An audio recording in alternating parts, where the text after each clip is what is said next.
Well, this is a very interesting story, isn't it? This is also where James and John got the nickname Boanerges, which means sons of thunder. Did you just see a light flash? Okay. Do you think this was a good sign, or Oh, I should have told you this, by the way. The invisible man calls his doctor's office, and he wants to set up an appointment. And the doctor calls him back and says, "I am sorry, I can't see you."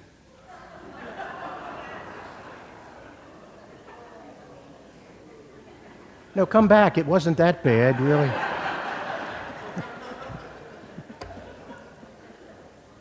Well, anyway, here it is where, the sons of thunder, James and John. Shall we call down fire from heaven to consume them? Now, that word consume is very interesting because St. Paul uses it in that second reading. Did you catch that? If you keep going on fighting among each other, you're going to consume yourselves.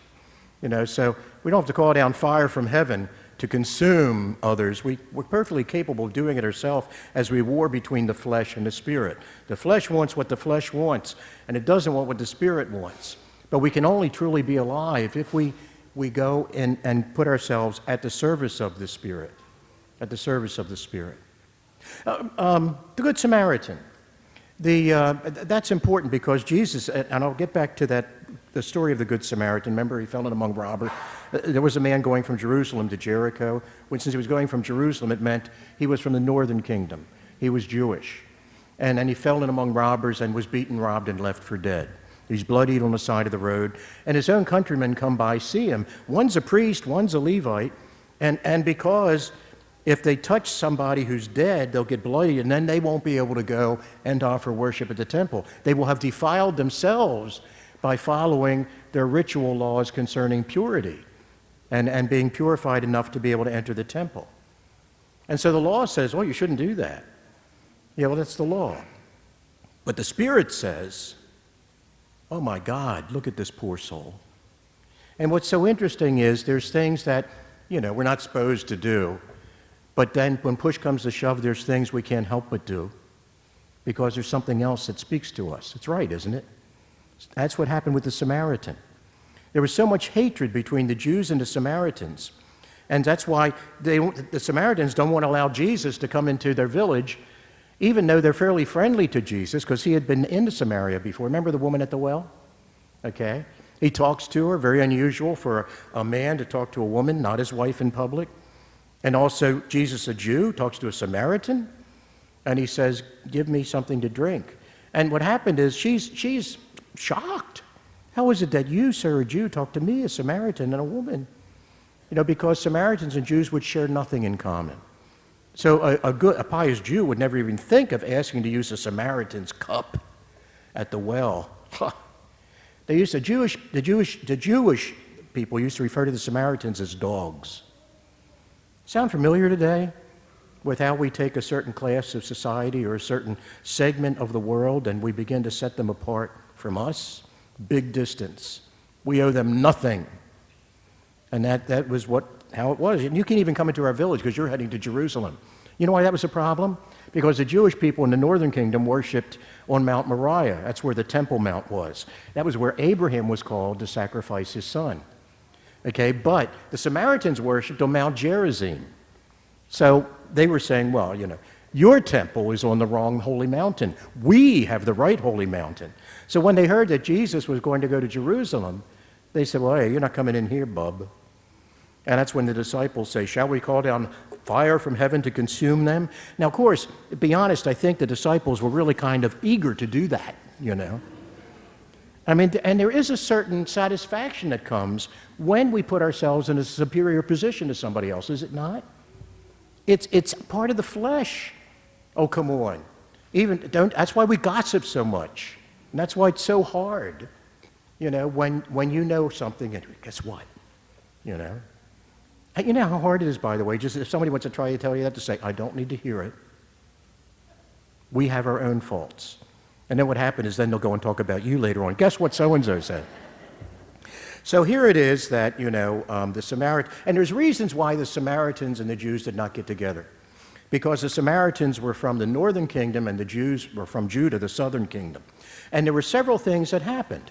In the course of worship developing, they began to, and in the Babylonian captivity and separation of peoples, you had it to where the Samaritans worshipped certain idols that were not part of worshipped certain gods that were not part of the worship of the Jewish people before they came to worship the one God.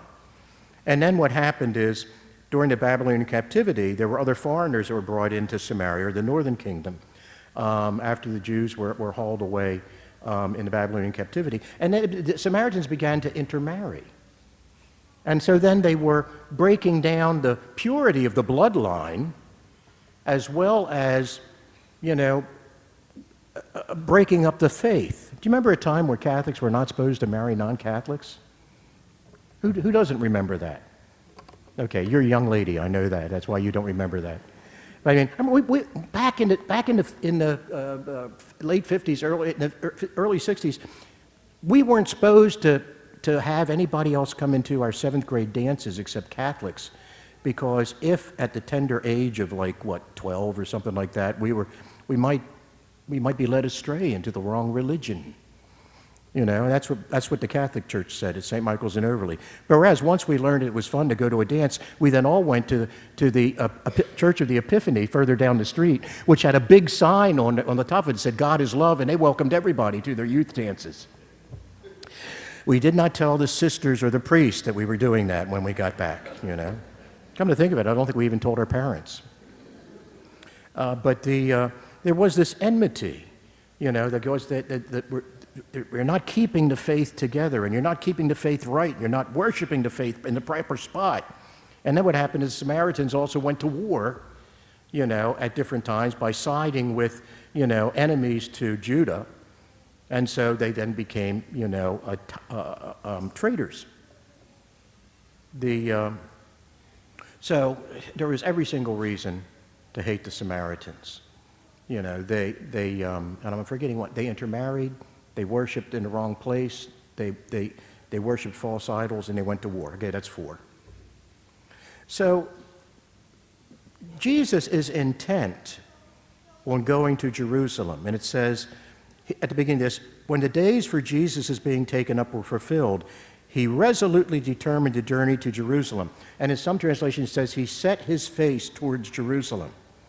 And so what we then have here is, just as St. Paul talks about the war between the flesh and the spirit, you have this disintegration between what do we owe God and when do we owe it. We can eventually get around to it. And you see that with Jesus, where someone says, "I'll follow you wherever you go," and Jesus essentially says, "I don't even have a place to stop. The birds of the sky have nests, the foxes have dens, the Son of Man has nowhere to rest his head." Why? Because it's so important for him to not stop his progress in fulfilling the will of the Father. Someone else to him says, when then Jesus says someone, it says, "Come and follow me." And he says, "Well, let me go and bury my father first." By the way, it doesn't say that his father's dead. I mean, he very well could be saying, "I got family obligations, Christ. I can't come and follow you yet. But when my father's dead, then I can get around to it." And then that's why Jesus says, "Well, let the dead bury their dead," meaning let those who are spiritually dead and can't understand what God is calling them to. And then finally someone else says, "I will follow you, but let me say farewell to my family at home." Now Jesus says, no one who sets his hand to the plow and keeps looking back is fit for the kingdom. A person who sets his hand to the plow and keeps looking back also isn't fit to be a farmer either. Because if you aren't concentrating on what you have to do and keeping the oxen, in line and bearing down so that the furrow is straight, and trying to juggle all of this, if you look back and go, "Wonder how I'm doing," you're going to have a furrow all around the place, and you eventually won't be able to get as full a yield of grain because you will have not used the space that you had for your little plot of land fruitfully. You won't be reaping as full a harvest. And so when he says, "Let me say farewell to my family at home," that's different because when Elisha, called by Elijah, says, "Can I go back and kiss my folks goodbye?" Elijah says, "Go back. Have I done anything to you?" "What? Of course go back." But now there's something different here. Jesus is heading towards Jerusalem and towards the cross. You know, you may as well say to somebody, you know, who's rushing out of the house, hey, I want to talk to you about something. I can't go. Mom's in the hospital. Boom. You have to be there.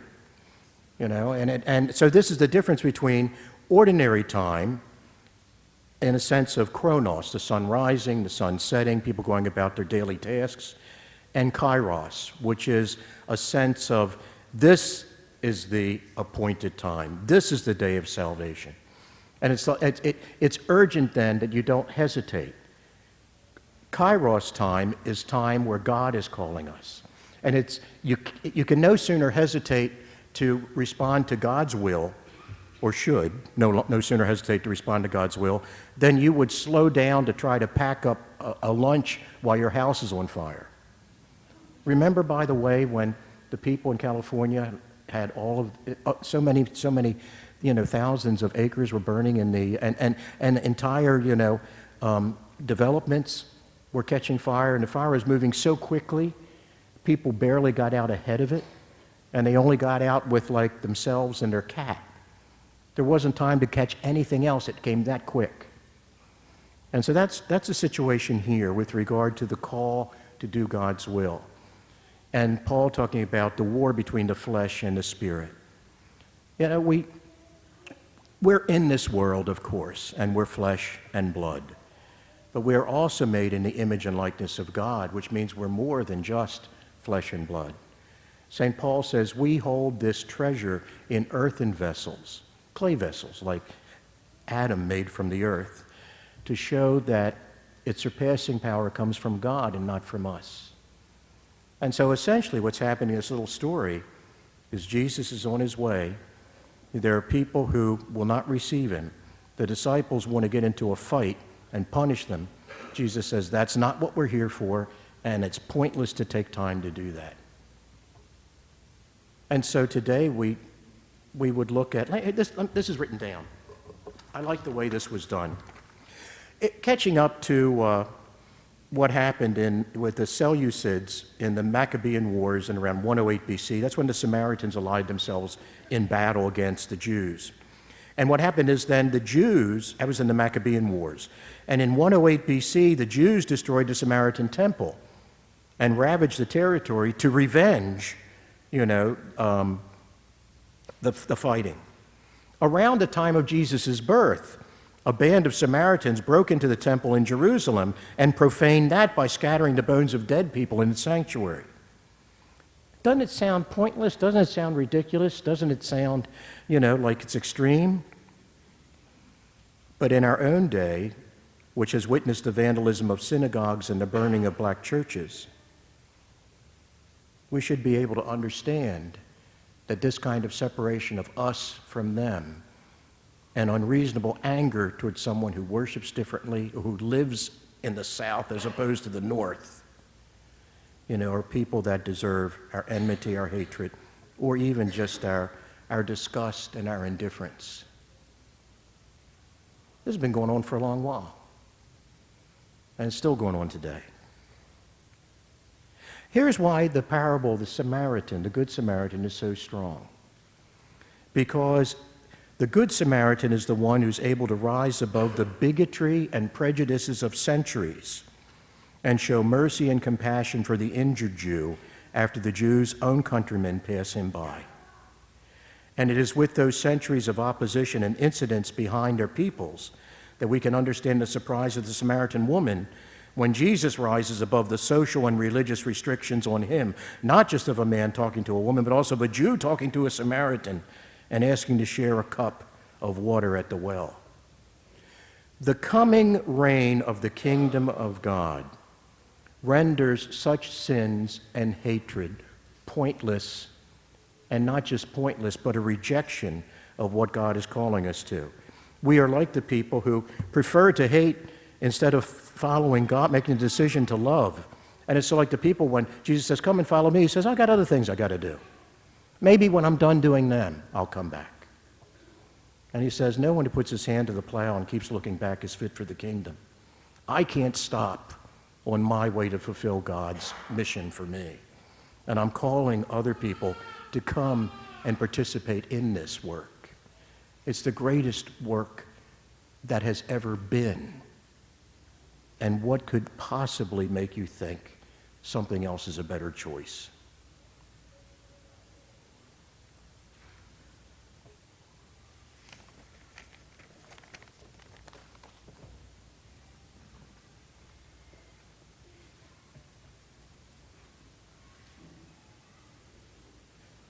By the way, the interesting thing about the story of the Good Samaritan is when Jesus says, who was the one who took compassion on the man? Well, that's when somebody says, you know, how am I supposed to love God? How am I supposed to get to heaven? He says, keep the commandments. I've done all these since my youth. He says, well, love God and love your neighbor. And he says, well, I've been doing that. But then he says, but who is my neighbor? Remember, that was the précis. That was the beginning, the preface to Jesus telling that story. And as he's telling the story, the people would have heard, the Levites saw the man and passed by the other side. They would have said, that's right, that's what should be done. It was only when they were confronted with the example of somebody doing what no one expected him to do that people saw that it was the right thing. And so that says that there's hope, because it means somewhere inside you and me, no matter what we've been taught, we can tell the difference between what's right and what's wrong. And that is because we're made in the image and likeness of God.